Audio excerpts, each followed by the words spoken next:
नमस्कार मित्रांनो, मी राहुल पाटील. 20-25 वर्षानंतर आपण म्युच्युअल फंड आणि एस-आय-पी मध्ये गुंतवलेल्या रकमेचा काय फायदा होऊ शकते हे आज आपण जाणून घेणार आहे. त्यासाठी व्हिडिओ पूर्ण पाहायचा आहे आणि व्हिडिओ पाहण्याआधी आपल्या पेजला नक्की फॉलो करायचं आहे आणि व्हिडिओला लाईक आणि शेअर नक्की करायचं आहे. तुम्हालाही म्युच्युअल फंडमध्ये आणि एस-आय-पी मध्ये गुंतवणूक करायची असेल तर खाली दिलेल्या नंबरवरती नक्की संपर्क करा. एस-आय-पी करत राहा आणि 25 वर्षांनी श्रीमंत व्हा. हे ऐकताच अनेक जण म्हणतात 25 वर्षांनी तर आपण 50-60 वर्षाचे होऊ, तेव्हा श्रीमंत होऊन काय उपयोग.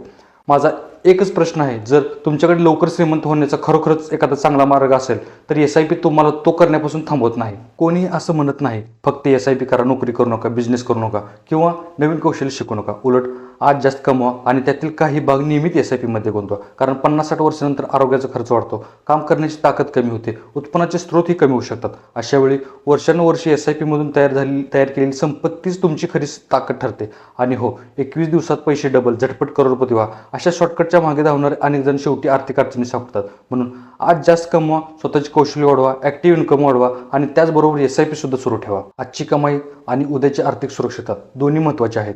एस-आय-पी तुम्हाला श्रीमंत बनण्याचं एक साधन आहे, पण तुमची मेहनत आणि कौशल्य त्या प्रवासाला आणखी वेग देतात. त्यामुळे दोन्ही एकत्र करा आणि आर्थिकदृष्ट्या मजबूत भविष्य घडवा.